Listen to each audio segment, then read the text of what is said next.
محترم عزیز ساتھیوں اور بزرگوں، اللہ تبارک و تعالی نے قرآن مقدس کے اندر والبعث بعد الموت کا تذکرہ فرمایا۔ آج جب مدارس اور مکاتب کے اندر ابتدائی تعلیم دی جاتی ہے اور بچوں کو جب کلمہ کے بعد دو ایمان مفصل اور ایمان مجمل جب سکھایا جاتا ہے، ایمان مفصل کے اندر بتایا جاتا ہے کہ آمنت باللہ کما ہوا باسمائہ وصفاتہ وقبلت جمیع احکامی، کہ میں ایمان لایا اللہ پر اور اس کے تمام صفتوں پر، اور میں نے قبول کیا اللہ کے تمام احکام کو۔ اسے ایمان مجمل کہا جاتا ہے، جس کے اندر اللہ تبارک و تعالی نے ایمان لانے کے متعلق مختصر طور پر ذکر فرمایا۔ پھر اس کے بعد ایمان مفصل کے اندر بتایا گیا کہ آمنت باللہ وملائکتہ وکتبہ ورسلہ والیوم الآخر والقدر خیرہ وشرہ من اللہ تعالی والبعث بعد الموت، کہ میں ایمان لایا اللہ پر اور اس کے رسولوں پر اور اس کے فرشتوں پر اور اس کی کتابوں پر اور قیامت کے دن پر اور اچھی بری تقدیر جو بھی اللہ تبارک و تعالیٰ کے جانب سے ہے اس پر میں ایمان لایا۔ پھر میں ایمان لایا والبعث بعد الموت، کہ ایک دن ایسا وقت آئے گا کہ انسان اپنے قبروں سے اٹھ کر کھڑا ہو جائے گا۔ میرے دوستو، آج دنیا کے اندر جتنے طرح کے لوگ بستے ہیں، چاہے وہ کسی بھی مذاہب کے ماننے والے ہوں، آمنت باللہ کہ کسی نہ کسی شکل میں اللہ کا تصور ان کے اندر موجود ہے۔ جس طرح مذہب اسلام کے ماننے والے اللہ کا تصور لے کر لفظ اللہ کے ذریعے اپنے پاک پروردگار کو پکارتے ہیں، اسی طرح عیسائی مذہب کے ماننے والے لفظ گاڈ کے ذریعے پروردگار کو پکارتے ہیں، اسی طرح غیر مسلم برادران وطن اپنے پروردگار کو لفظ بھگوان کے نام سے پکارتے ہیں، اسی طرح اس خطے پر بسنے والے یہودی اپنے پروردگار کو لفظ ہاشم کے نام سے پکارتے ہیں، اسی طرح اور جو فرشتوں پر ایمان لانے کے متعلق ہے تو مذہب اسلام کے ماننے والے فرشتوں پر بھی ایمان لاتے ہیں۔ اس کا بھی تصور ہر مذہب میں کسی نہ کسی طریقے پر پایا جاتا ہے۔ اسی طرح کتابوں پر بھی ایمان لانے کے متعلق ہر مذہب میں تصور ہے۔ ہم قرآن مجید کو ماننے والے ہیں اور اللہ تبارک و تعالیٰ کے جانب سے بھیجے گئی جتنی بھی کتابیں ہیں اس پر ایمان لاتے ہیں۔ اسی طرح عیسائی مذہب کے ماننے والے آج اپنی کتاب جسے آسمانی کتاب دعویٰ کرتے ہیں اسے لفظ بائبل کے نام سے موسوم کرتے ہیں۔ اسی طرح برادران وطن اپنے بھیجے جانے والی کتاب کو ویدوں کے ذریعے تعبیر کرتے ہیں۔ اسی طرح ہر شخص کسی نہ کسی کتاب کے اوپر وہ اپنا ایمان رکھتا ہے اور اچھی بری تقدیر پر بھی اس کا عقیدہ ہے۔ بارہا لوگ یہ کہہ بیٹھتے ہیں کہ یہ میری قسمت ہی میں تھا یہ چیز، مگر جس چیز کا آج لوگ انکار کر رہے ہیں وہ دراصل والبعث بعد الموت ہے۔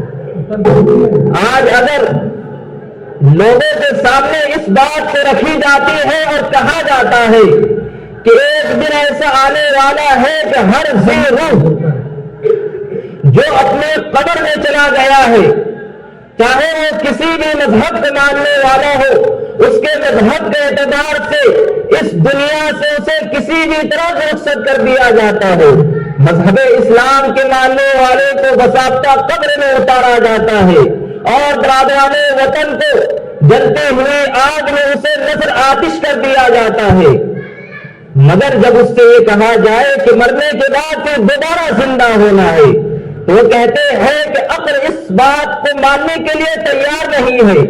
ایک انسان کی ہڈی جو ریزہ ریزہ ہو گئی ہے، ایک انسان کا گوشت جو اس کے جسم سے الگ ہو کر زمین میں بکھر چکا ہے، جسے آگ نے کھا لیا ہے، پھر اس ہڈی کے اوپر گوشت کا لوتھڑا کیسے تیار ہو سکتا ہے؟ اسی چیز کو اللہ تبارک و تعالیٰ نے قرآن مقدس میں فرمایا۔ بنی اسرائیل کے ایک نبی حضرت عزیر علیہ السلام کا واقعہ نقل کرتے ہوئے قرآن کہتا ہے او کالذی مر علی قریۃ وہی خاویۃ علی عروشها، کہ یاد کرے اس وقت کو جب میرا بندہ عزیر جب ایک بستی کے پاس سے گزر رہا تھا اور اس بستی کو دیکھ کر میرا بندہ یہ کہنے لگا کہ یا اللہ یہ بستی جو اپنے مکانوں سمیت زمین بوس ہو چکی ہے، یہ مکانیں اپنے چھتوں کے ذریعے اپنے دیواروں کے اوپر یہ چھتیں گر چکی ہے اور اس کے بسنے والے انسان کا نام و نشان ختم ہو چکا ہے۔ تو حضرت عزیر کہتے ہیں قرآن نے نقشہ کھینچا ہے اور انا یحیی اللہ بعد موتها، کہ حضرت عزیر کہتے ہیں اللہ تو ان لوگوں کو کیسے زندہ کرے گا اس کے مرنے کے بعد؟ تو اللہ تبارک و تعالیٰ یہ کرتے ہیں کہ حضرت عزیر علیہ السلام جب سفر کر رہے تھے تو حضرت عزیر علیہ السلام کے ساتھ کچھ کھانے کی چیزیں تھی، حضرت عزیر کے پاس کچھ پینے کی چیزیں تھی، اور ایک گدھا جس کے اوپر وہ سفر کر رہے تھے وہ گدھا بھی حضرت عزیر کے پاس موجود تھا۔ اور انا یحیی اللہ بعد موتها، یا اللہ تو ان مردوں کو کیسے زندہ کرے گا؟ فاماتہ اللہ 100 عام ثم بعثہ، یہ الفاظ قرآن مقدس کہتا ہے فاماتہ اللہ 100 عام ثم بعثہ، کہ اللہ تبارک و تعالیٰ نے حضرت عزیر علیہ السلام کو 100 سال کی نیند سنا دی۔ ثم بعثہ، پھر اس کے بعد اللہ نے حضرت عزیر علیہ السلام کو پھر زندہ کیا۔ کہ اللہ پوچھتے ہیں قال کم لبثت، کہ عزیر تو اس دنیا میں جب تیری آنکھیں بند ہو چکی تھی تو کتنے دن زندہ رہا؟ تو کتنے دن تیرے آنکھیں بند تھی تجھے معلوم ہے؟ تو حضرت عزیر کہتے ہیں قال لبثت یوما او بعد یوم، اے باری تعالیٰ مجھے یہ معلوم ہوتا ہے کہ میں ایک دن یا ایک دن سے کم میں اپنی نیند میں اٹھ رہا ہوں۔ تو اللہ کہتے ہیں قال بل لبثت یوما او بعد یوم قال بل لبثت 100 عام فانظر الى طعامک، اللہ کہتے ہیں عزیر نہیں بلکہ تم اپنے کھانے کی طرف دیکھو۔ جب حضرت عزیر علیہ السلام کھانے کی طرف دیکھتے ہیں تو سامنے جو کھانے کی چیز جو پڑی ہوئی تھی، جو پھل حضرت عزیر کے پاس موجود تھے، وہ صحیح سالم بغیر کسی کیڑے کے خراب کیے بغیر وہ پھل ترو تازہ 100 سال تک وہیں پڑی رہی۔ تو اللہ فرماتے ہیں اوصل الی طعامک وشرابک لن یتسنى، عزیر اپنے کھانے کو دیکھ لو پھر اپنے پینے والی چیز کو دیکھو، لم یتسنى، کہ اس کے اندر ذرہ برابر بھی خرابی نہیں آئی۔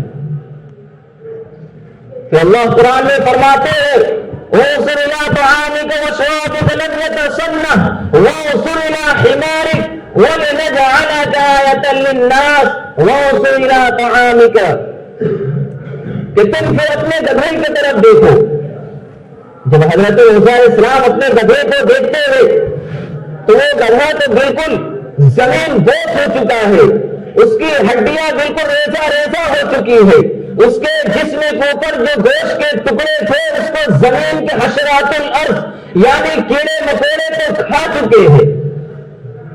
تو اللہ کہتے ہیں کہ میں اسے پھر زندہ کرتا ہوں تاکہ تمہیں والبعث بعد الموت کا یقین ہو جائے۔ پھر اللہ نے اپنی قدرت سے اس گدھے کے ہڈی کو ایک جگہ جمع کیا، جمع کرنے کے بعد پھر اس جانور کی شکل کو مکمل کرنے کے بعد جو گوشت کا ٹکڑا حشرات الارض نے اس گوشت کو کھا لیا تھا، اللہ نے ان تمام گوشت کو ایک جگہ کر کے اس گدھے کے اوپر لگا کر اس گدھے کو زندہ کر دیا۔ تو حضرت حسین کہتے ہیں ان اللہ علی کل شیء قدیر، یقیناً اللہ تبارک و تعالی ہر چیز پر قادر ہے۔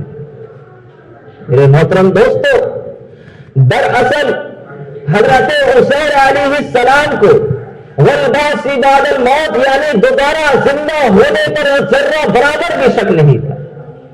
وہ تو اللہ کے نبی اندر غصیبہ بندے تھے، مگر زندہ کرنے کی کیفیت کیا ہوگی؟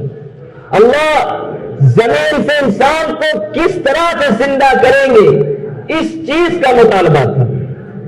اسی چیز کو اللہ نے پھر قرآن مقدس کی دوسری آیت میں فرمایا، وَإِذْ قَالَ إِبْرَاهِيمُ رَبِّي أَرِنِي كَيْفَ تُحْيِي الْمَوْتَىٰ قَالَ أَوَلَمْ تُؤْمِنْ۔ یاد کرو اس وقت کو جب حضرت ابراہیم علیہ السلام نے کہا کہ اللہ آپ ان مردوں کو کیسے زندہ کریں گے؟ اللہ فرماتے ہیں قَالَ أَوَلَمْ تُؤْمِنْ، کیا تمہیں اس پر یقین نہیں ہے؟ تو حضرت ابراہیم علیہ السلام کہتے ہیں قَالَ بَلَىٰ، کیوں نہیں؟ وَلِتَطْمَئِنَّ قَلْبِي، یا اللہ اس پر تو مجھے پورا یقین ہے اور پختہ یقین ہے، لیکن اس کی کیفیت کیا ہوگی تاکہ میرا دل مطمئن ہو جائے۔ اللہ نے فرمایا ٹھیک ہے، ایک کام کرو، 4 پرندے کو اپنے پاس رکھو، اس کی پرورش کرو، اس کی دیکھ ریکھ کرو، پھر جب وہ تم سے مانوس ہو جائے اور تمہیں اچھی طرح پہچاننے لگے، اس کے بعد ان تمام پرندوں کو چھوٹے چھوٹے ٹکڑے میں کیمے کی شکل میں ان تمام پرندوں کو ایک جگہ کر دینا۔ ایک پرندے کی ہڈی کو دوسرے پرندے کے ہڈی میں، ایک پرندے کے پر کو دوسرے پرندے کے پر میں، ایک پرندے کے چونچ کو دوسرے پرندے کے چونچ میں خند مند کر دینا۔ پھر اس کے بعد تم تمام پرندے جس کو تم نے کیمے کی شکل میں تیار کر دیا ہے، پھر تم اسے ایک پہاڑ کے اوپر تمام پرندے کے ٹکڑے کو جگہ جگہ رکھ دینا۔ پھر اس کے بعد تم پکارنا پرندے کو۔ تو حضرت ابراہیم علیہ السلام ایسے ہی کرتے ہیں جس طرح اللہ نے حکم دیا تھا۔ ان تمام پرندے کو چھوٹے چھوٹے ٹکڑے کو 4 پہاڑیوں پر رکھ کر پھر وہاں سے حضرت ابراہیم علیہ السلام نیچے اترتے ہیں اور کہتے ہیں پرندے کو کہ اللہ کے حکم سے میرے پاس آ جا۔ پھر کیا کرنا تھا کہ اللہ کی قدرت جوش میں آئی، پھر ہر وہ پرندہ کا گوشت ایک دوسرے پرندے میں خلط ملط ہو گیا تھا۔ ان تمام پرندے کے ہڈیوں کو، ان تمام پرندے کو گوشت کو ہر ایک پرندہ علیحدہ علیحدہ تیار ہو گیا۔ پھر حضرت ابراہیم علیہ السلام نے جب پرندے کو پکارا تو پرندے دوڑتے ہوئے حضرت ابراہیم علیہ السلام کے پاس تشریف۔ تو حضرت ابراہیم علیہ السلام کہتے ہیں وَهُوَ الْعَزِيزُ الْحَكِيمُ، یقیناً اللہ زبردست قدرت والا ہے۔ میرے دوستو، دراصل یہ ایک تحمیدی گفتگو تھی، اصل بات تو اب کرنی ہے کہ جب انسان کے سامنے اس کا مقصد موجود ہوتا ہے، جب انسان کے سامنے اس کی منزل سامنے ہوتی ہے، جب انسان کے سامنے اس کا ٹھکانہ موجود ہوتا ہے، تب اس کے اوپر انسان کی پوری توجہ ہوتی ہے۔ اور ہمارا منزل اور ہمارا ٹھکانہ کیا ہے؟ ہمارا منزل اور ہمارا ٹھکانہ یوم آخرت ہے، اور یوم آخرت کی سب سے پہلی اور بنیادی چیز جو ہے البعث بعد الموت، جب تک انسان کے اندر اس کا تصور نہیں ہوگا تب تک انسان حقیقی معنوں میں آخرت کا تصور نہیں کر سکتا، کیونکہ انسان کے اندر اس کے نیک اعمال اسی وقت انسان کے اندر جوش مارتا ہے جب انسان کو اس بات کا خیال ہوتا ہے کہ اس اعمال کے کرنے کا فائدہ کیا ہوگا، اس اعمال کو انجام دینے پر ہمیں ملے گا کیا ملے گا، اس عمل کو پائے تکمیل تک جب ہم پہنچائیں گے تو اللہ رب العزت کی بارگاہ میں اس کا کیا عمل ہمارے سامنے ملے گا۔ میرے دوستو، قرآن مقدس میں اللہ کی ہدایت کے متعلق 3 طرح کی ہدایت کو بیان کیا۔ پہلی ہدایت اللہ قرآن میں فرماتے ہیں شہر رمضان الذی انزل فیہ القرآن ھدی للناس، کہ قرآن مقدس یہ ہدایت ہے انسان کے لیے۔ پھر دوسرے ہدایت کے متعلق قرآن مقدس میں اللہ فرمایا وہدی وبشریٰ للمؤمنین، کہ دراصل یہ قرآن مقدس ہدایت ہے اور خوشخبری ہے ایمان والوں کے لیے۔ پھر تیسری ہدایت کے بارے میں اللہ فرماتے ہیں ذالک الکتاب لا ریب فیہ ھدی للمتقین، کہ قرآن ہدایت ہے یہ متقیوں کے لیے۔ اب قرآن ایک اور ہدایت کے الفاظ تین طرح کے ذکر کیے گئے۔ پہلی ہدایت ھدی للناس، کہ تمام انسانوں کے لیے ہدایت ہے۔ دوسری ہدایت ھدی وبشریٰ للمؤمنین، کہ یہ ایمان والوں کے لیے ہدایت ہے۔ تیسری ہدایت ھدی للمتقین، کہ یہ متقیوں کے لیے ہدایت ہے۔ میرے دوستوں، مفسرین کرام نے اس ہدایت کے بارے میں بتایا کہ ھدی للناس سے مراد یہ ہے کہ جب انسان کو اللہ کی ہدایت مل جاتی ہے تو اللہ کو اسے کفر کی ضلالت سے نکال کر اسلام کے نور سے وابستہ کرتے ہیں اور اسلام کی دولت سے اسے سرفراز کرتے ہیں۔ تو دوسری ہدایت جو ایمان والوں کی ہدایت ہے، کہ اللہ ایمان والوں کی ہدایت اس طرح کرتے ہیں کہ مفسرین فرماتے ہیں کہ ایمان والوں کی ہدایت کا مطلب یہ ہے کہ جب اللہ کسی ایمان والے کو ہدایت دیتے ہیں تو اللہ پھر اسے نیک کام کی توفیق دیتے ہیں، پھر اللہ اسے اعمال صالحہ کی توفیق دیتے ہیں، پھر اللہ اسے اللہ کی راہ میں خرچ کرنے کی توفیق دیتے ہیں۔ اور ھدی للمتقین کا مطلب یہ فرمایا کہ جب انسان کو اللہ ہدایت دیتا ہے، جب متقیوں کو اللہ ہدایت دیتا ہے تو اس کا مطلب یہ ہوتا ہے کہ اللہ اس کے تقوی میں اضافہ کرتا ہے۔ اللہ کی خوف، اللہ کی مشیت جو ایک متقی انسان کے اندر ہوتی ہے، اللہ اس میں اضافہ کرتا چلا جاتا ہے۔ میرے دوستو، اللہ کا شکر ہے کہ اللہ نے ہمیں ھدی للناس کے ذریعے اسلام کی دولت دی، پھر اللہ نے ہمیں ھدی ایمان ھدی وبشریٰ للمؤمنین کی ہدایت سے آج ہمیں جمعے کی نماز کی توفیق دی۔ مگر آج اگر ہم ھدی للمتقین پر عمل پیرا نہ ہوئے تو پھر ہم بہت خسارے میں۔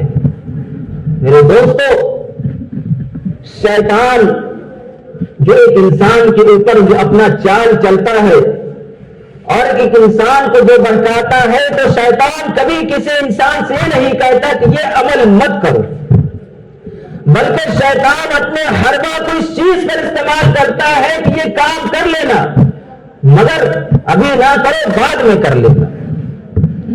ایک بادشاہ گزرے ہیں، اس کے ایک وزیر نے کہا کہ بادشاہ سلامت، کہ شیطان جو اپنے چال کو چلتا ہے، کہ شیطان یہ کہتا ہے کہ ابھی نہ کرو، مناسب وقت میں اس عمل کو کر لینا، یہ بات مجھے سمجھ میں نہیں آ رہی، آپ مجھے سمجھا دیں۔ بادشاہ سلامت اپنے وزیر سے کہتے ایک کام کرو، وہاں جو انار کے جو باغات ہے اس باغ میں تم داخل ہو جانا، اور داخل ہونے کے بعد جو سب سے عمدہ انار ہوگا اسے لے کر آ جانا، مگر اس کے ساتھ ایک شرط ہے، جس درخت کے پاس سے تم ایک مرتبہ گزر جانا پھر دوبارہ اس درخت کو ہاتھ نہ لگانا۔ تو پھر وہ وزیر اس باغ میں داخل ہوتا ہے، ایک ٹوکری اپنے ہاتھ میں لے کر جب باغ میں داخل ہوتا ہے تو انار کا درخت دیکھتا ہے اور بہت ہی خوشگوار عمدہ ایک انار کا پھل تیار ہے۔ وزیر اس پھل کو توڑنے ہی والا ہوتا ہے، دل میں یہ خیال آتا ہے کہ آگے اور بھی تو مزید درخت ہے، اس درخت کے پھل کو بھی دیکھ لیا جائے، ہو سکتا ہے اس سے بہتر اس میں پھل ہو۔ وہ وزیر اس سے آگے بڑھ جاتا ہے، جب اس پھل کو دیکھتا ہے پھر خیال آتا ہے کہ آگے اور بھی تو پھل ہے، اور بھی تو انار کے درخت ہے، اس درخت کے اوپر اور عمدہ پھل ہوں گے۔ اسی طرح کرتے کرتے پورے درخت کو تلاش کر دیتا ہے، جب آخری درخت پر پہنچتا ہے تو دیکھتا ہے اس درخت پر کوئی پھل ہی موجود نہیں۔ اور بادشاہ کا یہ شرط تھا کہ جس درخت سے ایک بار گزر گئے دوبارہ نہیں آنا ہے۔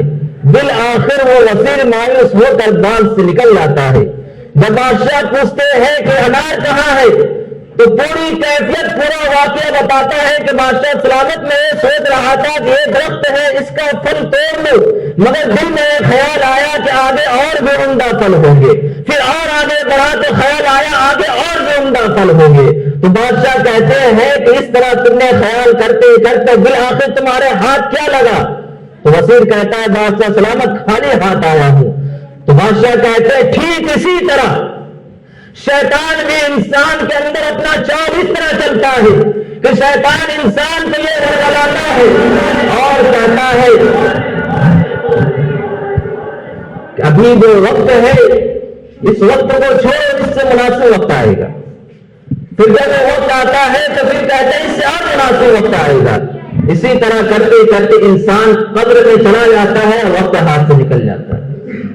لہذا میرے دوستو ہمیں چاہیے کہ شیطان کے مکر و فریب سے بچے، اور شیطان کے مکر و فریب سے بچنے کے لیے اللہ نے فرمایا ہدی للمتقین کہ متقین والی صفت اختیار کر لو۔ اور متقین کون ہوتے ہیں؟ متقین وہ ہوتے ہیں جو اللہ کی راہ میں تھوڑا سا خرچ کرتے ہیں مگر اخلاص کے ساتھ خرچ کرتے ہیں۔ ایک بادشاہ کا واقعہ لکھا ہے کہ ایک بادشاہ ایک مسجد بنانے کی خواہش کرتا ہے، اور بادشاہ کے اندر تھوڑی سی ریاکاری بھی آ جاتی ہے، اور بادشاہ اپنے پورے علاقے میں اعلان کروا دیتا ہے کہ لوگوں میں ایک مسجد تعمیر کرانے والا ہوں اور بڑی عالیشان مسجد تعمیر کرانے والا ہوں۔ اس مسجد کے اندر سارا رقم نیا رقم لگے گا، اس مسجد کے اندر تمہارا ایک روپیہ بھی نہیں لگنا چاہیے۔ اگر مجھے یہ خبر ہو گئی کہ فلاں شخص نے اپنے جیب سے ایک روپیہ لگا دیا ہے تو پھر اسے تختہ دار پر لٹکا دیا جائے۔ جب وہ مسجد بن کے تیار ہو گئی، بڑی عالیشان مسجد بادشاہ نے تعمیر کروا دی۔ جب بادشاہ مسجد تعمیر کروانے کے بعد ایک رات وہ سوتا ہے اور خواب میں دیکھتا ہے کہ غیر سے آواز آتی ہے کہ لا قبول بالمسجد، لا قبول بالمسجد، کہ تمہاری یہ مسجد قبول نہیں ہوئی۔ دراصل یہ مسجد قبول اس بڑھیا کی طرف سے ہو گئی جو تمہاری بستی میں رہنے والی ہے۔ بادشاہ یہ خواب دیکھ کر پریشان ہو گیا، اور وہ بادشاہ سوچنے لگا کہ مجھے یہ لگتا ہے کہ یہ خواب پریشان ہے۔ میرے دوستوں خواب پریشان اس خواب کو کہتے ہیں جو محض شیطانی وسوسہ ہوتا ہے۔ پھر بادشاہ پھر دوسری رات پھر جب سوتا ہے، پھر خواب کے اندر یہ دیکھتا ہے کہ غیر سے آواز آ رہی ہے، اور آواز پھر یہی کہا جاتا ہے کہ لا قبول بالمسجد، کہ تمہاری یہ مسجد قبول نہیں کی گئی، یہ مسجد سے تمہاری بستی میں رکھنے والے فلاں بڑھیا کی طرف سے قبول کی گئی ہے۔ بادشاہ سلامت صبح کے وقت اپنے وزراء سے کہتے ہیں کہ فلاں علاقے میں ایک بڑھیا ہے، اسے میرے دربار میں پیش کرو۔ میں نے خواب کے اندر دیکھا ہے کہ خواب میں آواز آئی کہ لا قبول بالمسجد، کہ تمہاری یہ مسجد تمہاری طرف سے قبول لگی ہوئی ہے، یہ مسجد تو فلاں بڑھیا کی طرف سے قبول ہوئی ہے۔ جب وہ بڑھیا بادشاہ کے دربار میں آتی ہے تو بادشاہ کہتے ہیں کہ بڑھیا میں نے یہ اعلان کیا تھا کہ اس مسجد کے اندر کسی کا کوئی رقم نہیں لگنا چاہیے تھا، اس مسجد کے اندر کسی انسان کی کوئی صحیح اور کوئی کوشش نہیں ہونی چاہیے تھی، پھر تو نے کیسے اپنے رقم کو لگا دیا؟ تو بڑھیا کہتی ہے خدا کی قسم ظاہر بنا میں نے اپنے جانب سے ایک روپیہ بھی نہیں لگایا۔ تو بادشاہ کہتے ہیں کہ پھر خواب میں تیری طرف سے بشارت کیسے آ رہی تھی؟ تو بڑھیا کہتی ہے بادشاہ صاحب ایک دن کا واقعہ یہ ہے کہ جب میں راستے سے گزر رہی تھی اور مسجد کے کام کرنے والے جو گدھے اور کھچر ہوتے ہیں وہ ایک درخت کے سائے میں بنے ہوئے تھے، اور اس کا پانی اور چارہ اس جانور سے تھوڑی دور رکھا ہوا تھا۔ وہ گدھا بار بار یہ کوشش کرتا تھا چارے کو حاصل کرنے کی، پانی کو حاصل کرنے کی، مگر رسی سے بندھے ہونے کی وجہ سے وہ چارہ اور پانی تک نہیں پہنچ سک رہا تھا۔ تو مجھے یہ چیز نہیں دیکھی گئی اور میں آگے بڑھ کر اس کے پانی اور چارہ کو جانور کے سامنے کر دی۔ مجھے لگتا ہے کہ اللہ نے اسی ادا کو قبول کر لیا۔ بادشاہ کہتا ہے کہ ہاں اللہ نے تیری اسی ادا کو قبول کر لیا، اور بادشاہ میں تحاشا ہونے لگتا ہے اور چیخ مار کر کہتا ہے کہ میں نے اپنے سینکڑوں ہزاروں رقم خرچ کر دیے، مگر اس کے بعد تھوڑی سی ریا آ جانے کی وجہ سے اللہ نے میرے عمل کو ضائع کر دیا، اور اس بڑیا کی تھوڑی سی عمل اخلاص کے ساتھ کرنے کی وجہ سے اللہ نے میرے خواب کے اندر اس کی بشارت سنا۔ میرے دوستو، دراصل اللہ کے راہ میں خرچ کرنا ہے تو اس کے اوپر کلی اعتماد بھی رکھنا ہے، اس کے اوپر اخلاص بھی رکھنا ہے، تب جا کر ہمارا یہ عمل ہمارے لیے کارآمد ہوگا۔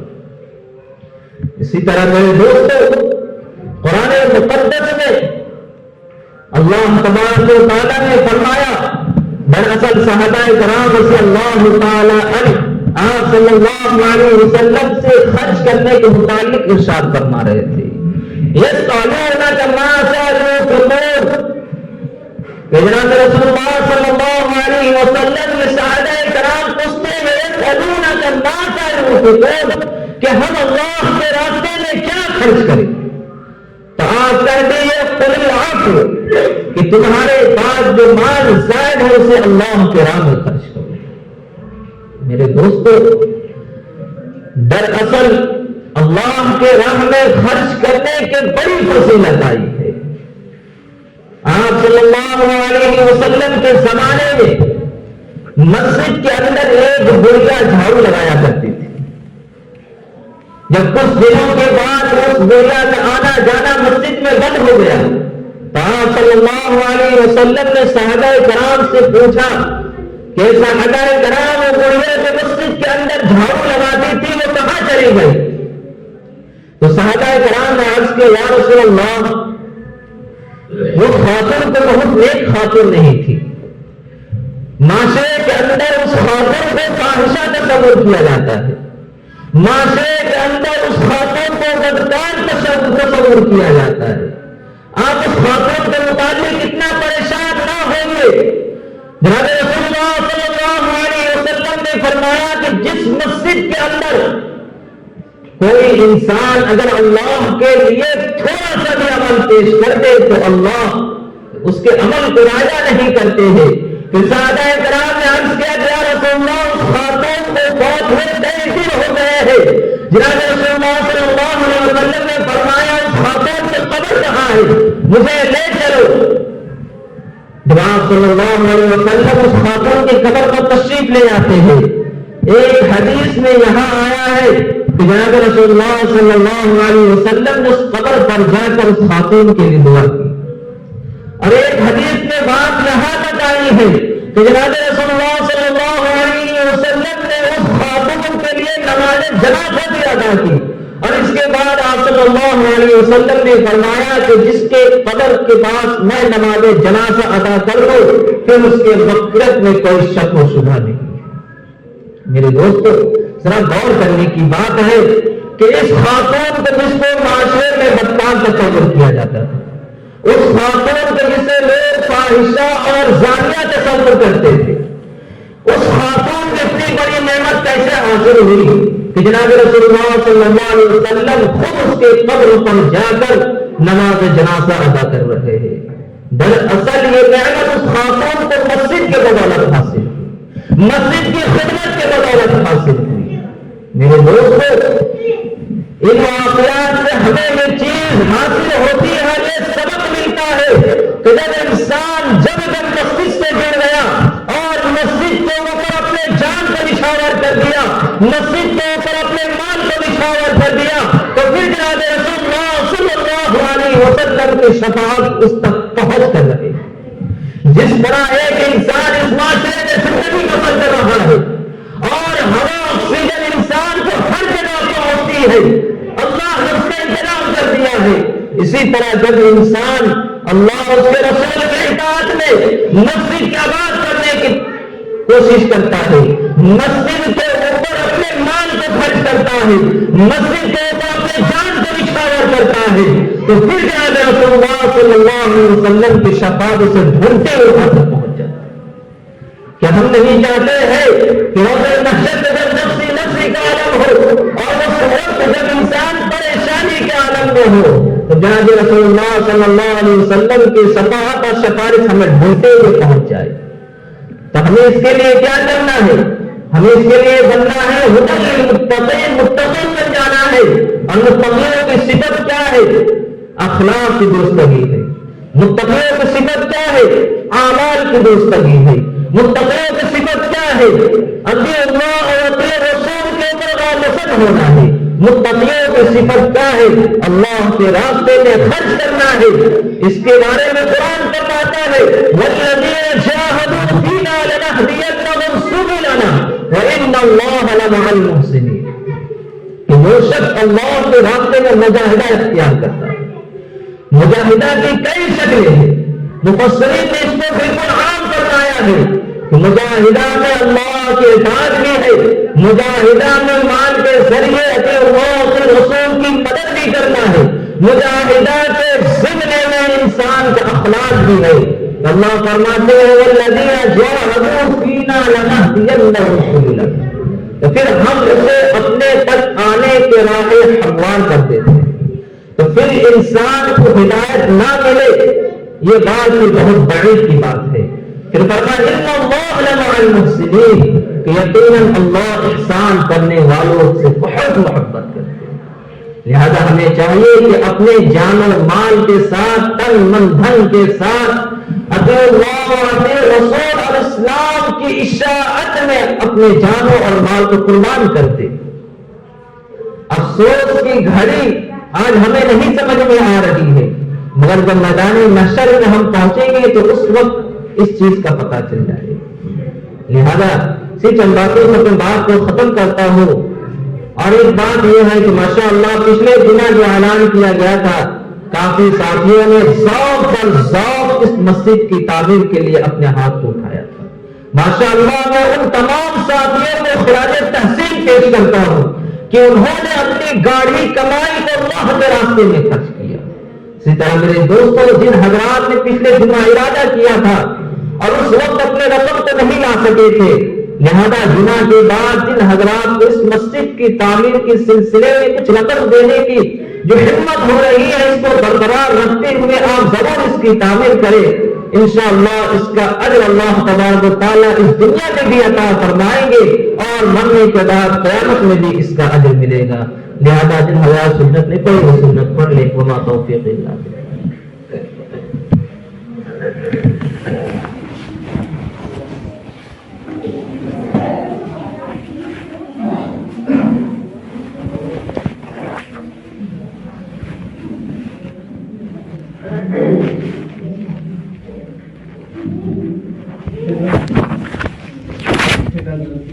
Gracias.